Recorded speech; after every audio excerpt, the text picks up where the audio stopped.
Welcome to house of హంగామా queen and అందరికీ నమస్కారం. మీ అందరికీ అమ్మవారి ఆశీస్సులు ఉండాలని కోరుకుంటున్నాను.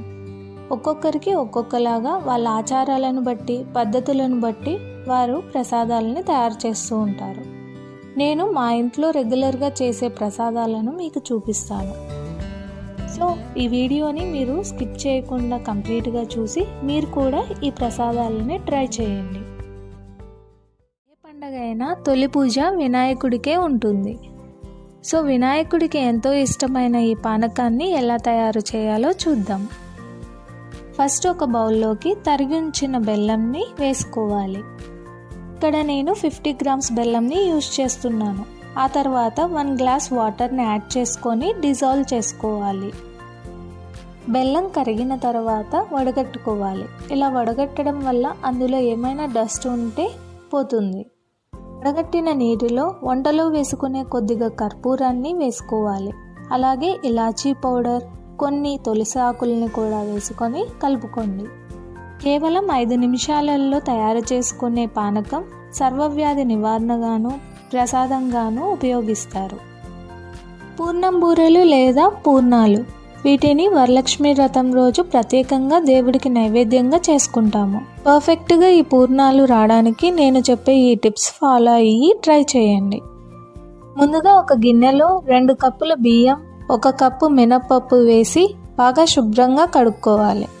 అలా కడిగిన తర్వాత కావలసినన్ని నీరు పోసి 4 గంటల పాటు నాననివ్వాలి. అలాగే ఒక గిన్నెలోకి 1 కప్పు శనగపప్పును వేసి శుభ్రం చేసుకున్నాక తగినన్ని నీరు పోసి 1 గంట పాటు నాననివ్వాలి. నానబెట్టిన శనగపప్పుని కుక్కర్లోకి తీసుకొని తగినన్ని నీరు పోసి 3 విజిల్స్ రానివ్వాలి.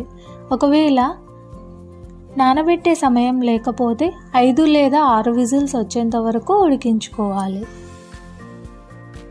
ప్రెషర్ అంతా పోయిన తర్వాత లిడ్ ఓపెన్ చేసి ఒకసారి చూసుకోండి. ఇలా మెత్తగా రావాలి.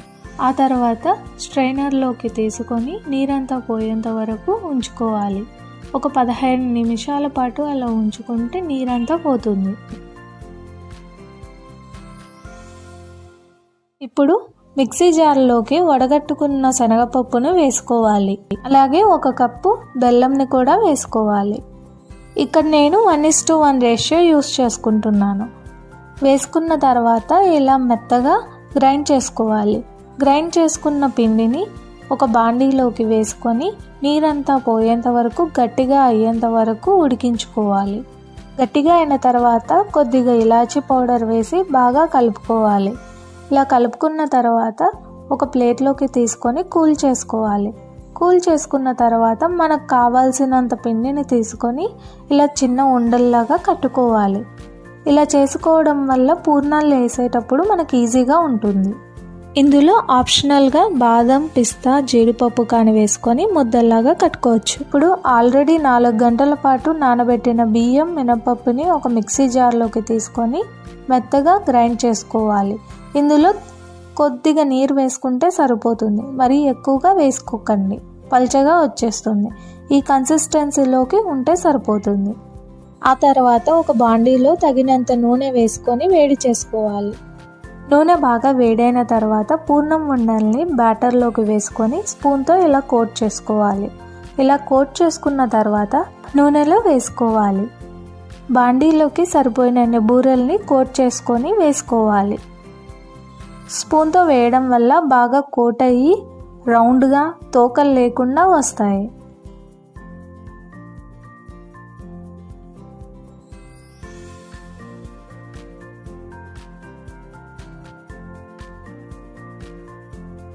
పూర్ణాలన్నీ వేసుకున్న తర్వాత లో లేదా మీడియం ఫ్లేమ్లో పెట్టుకొని అన్ని వైపులా బాగా గోల్డెన్ బ్రౌన్ వచ్చేంత వరకు వేయించుకోవాలి. ఇలా చేయడం వల్ల బయట లేయర్ చాలా క్రిస్పీగా ఉంటుంది. నేను చెప్పిన ఈ టిప్స్ ఫాలో అవ్వండి. పర్ఫెక్ట్గా, ఈజీగా అండ్ క్విక్గా పూర్ణం బూరెల్ని తయారు చేసుకోవచ్చు. ఇప్పుడు చేయబోయే ప్రసాదం చింతపండు పులిహోర. ఈ ప్రసాదాన్ని దేవుడికి నైవేద్యంగా తప్పకుండా పెడతాము. ఇప్పుడు ఈ నైవేద్యాన్ని ఎలా చేయాలో చూద్దాం. ఫస్ట్ ఒక గిన్నెలో పెద్ద నిమ్మకాయ సైజు అంత చింతపండును తీసుకొని గోరువెచ్చని నీరు పోసి 15 నిమిషాల పాటు నాననివ్వాలి. నానబెట్టిన చింతపండుని గుజ్జు తీసుకోవాలి. ఇప్పుడు చింతపండు పులిహోరలోకి వేయాల్సిన మసాలా పౌడర్ని తయారు చేసుకుందాం. ముందుగా ఒక గిన్నెలోకి 2 స్పూన్ల ధనియాని, కొద్దిగా మిరియాలను వేసుకొని వేయించుకోవాలి. కొద్దిగా వేగిన తర్వాత 1 స్పూన్ శనగపప్పును కూడా వేసి పచ్చివాసన పోయేంత వరకు వేగనివ్వాలి. ఆ తర్వాత 2 స్పూన్ల నువ్వులను కూడా వేసి వేయించుకోవాలి. మాడిపోకుండా లో ఫ్లేమ్లో పెట్టుకొని వేయించుకోండి. తర్వాత 3 ఎండుమిర్చిలను కూడా వేసి లైట్గా వెచ్చ చేసుకోవాలి. కొద్దిగా మెంతులను కూడా వేసి వేయించుకోండి. ఇలా ఒక 2 నిమిషాల తర్వాత స్టవ్ ఆఫ్ చేసుకొని చల్లారనిచ్చుకోవాలి. చల్లార్చుకున్న తర్వాత మెత్తగా గ్రైండ్ చేసుకొని పెట్టుకోండి. బాండీలోకి 2 స్పూన్ల నూనెను తీసుకొని వేడి చేసుకోవాలి. నూనె వేడెక్కిన తర్వాత 1/2 కప్పు పల్లీలు, కొద్దిగా శనగపప్పును కూడా వేసి బాగా రోస్ట్ చేసుకొని పక్కన పెట్టుకోండి. పోపు పెట్టుకోవడానికి అదే నూనెలోనే కొద్దిగా ఆవాలు, జీలకర్ర, పప్పు దినుసులను వేసి పచ్చివాసన పోయేంత వరకు వేగనివ్వండి. తర్వాత కరివేపాకు రెమ్మలు, ఎండుమిర్చి ముక్కలు, 1/2 స్పూన్ పచ్చిమిర్చి పేస్ట్ని, అలాగే పసుపును కూడా వేసి బాగా కలుపుకోవాలి. పచ్చిమిర్చి పేస్ట్ బదులు పచ్చిమిర్చి ముక్కలను కూడా వేసుకోవచ్చు. ఆ తర్వాత చింతపండు గుజ్జుని యాడ్ చేసుకోవాలి. చింతపండు గుజ్జు ఎక్కువగా నీరు లేకుండా చూసుకోండి. ఎంత చిక్కగా ఉంటే అంత త్వరగా ఉడికిపోతుంది. ఇందులో ఇప్పుడు తగినంత ఉప్పు వేసుకొని ఉడికించుకోవాలి. నీరంతా పోయి ఆయిల్ తేలేంత వరకు ఉడికించుకోండి. అప్పుడే మనకు పులిహోర పర్ఫెక్ట్గా ఉంటుంది.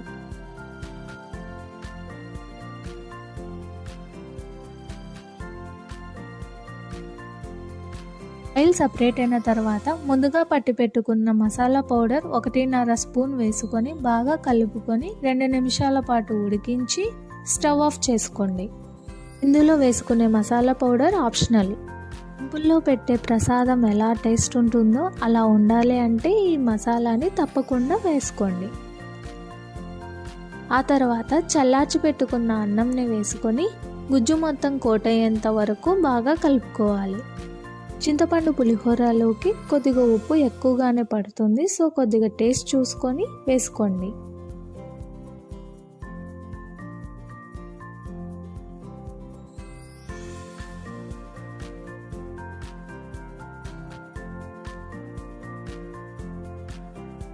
ఇలా మొత్తం మిక్స్ అయిన తర్వాత వేయించి పెట్టుకున్న పల్లీలను కూడా వేసి అలాగే కొద్దిగా కొత్తిమీరను వేసుకొని గార్నిష్ చేసుకోండి. అంతే, గుమగుమలాడే చింతపండు పులిహోర రెడీ అయిపోయింది.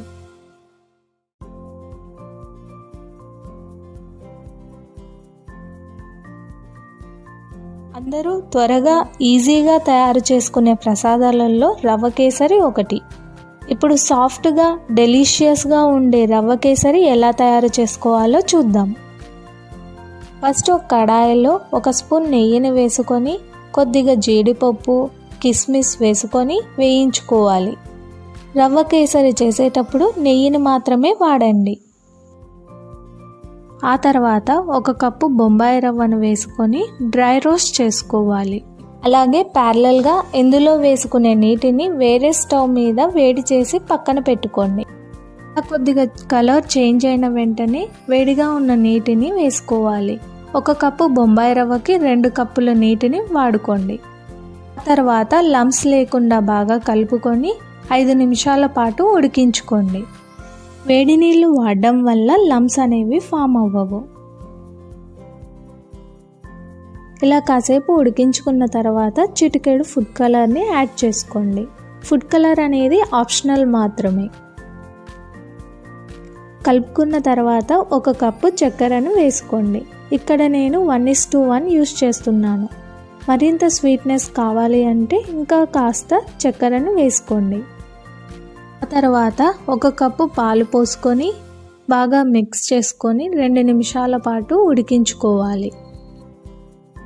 ఫైనల్గా ఇలాచీ పౌడర్, 2 స్పూన్ల కొబ్బరి పౌడర్, వేయించి పెట్టుకున్న డ్రై ఫ్రూట్స్ని వేసుకొని బాగా మిక్స్ చేసుకోండి. అంతే, క్విక్గా అండ్ సాఫ్ట్గా ఉండే రవ్వ కేసరి రెడీ అయిపోయింది.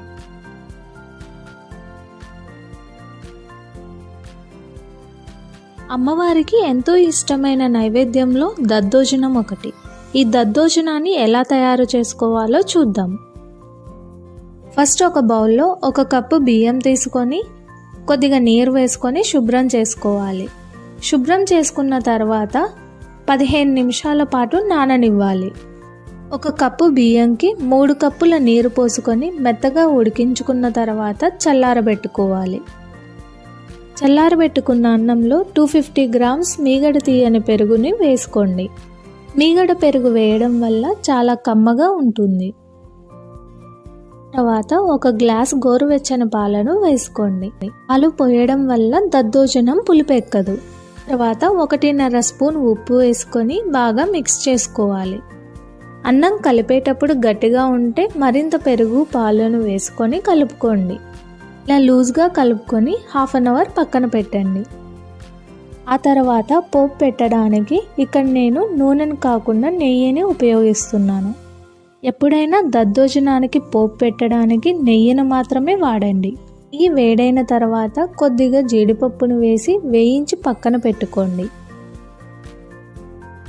ఆ తర్వాత పోపు గింజలతో పాటు సన్నగా తరుగున్న అల్లం ముక్కలు, కొద్దిగా మిరియాలు, అలాగే కాస్త పచ్చిమిర్చిని కూడా వేసుకోండి.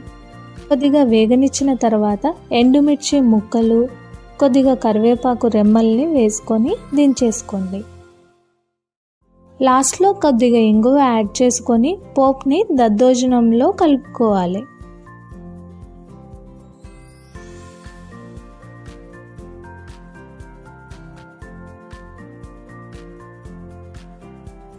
అలాగే సన్నగా తరుగున్న కొత్తిమీరతో పాటు వేయించి పెట్టుకున్న జీడిపప్పును కూడా వేసి బాగా కలుపుకోవాలి.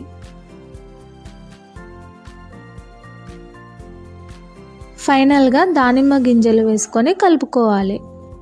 చాలా సింపుల్గా అండ్ ఈజీగా కమ్మగా ఉండే దద్దోజనం రెడీ అయిపోయింది.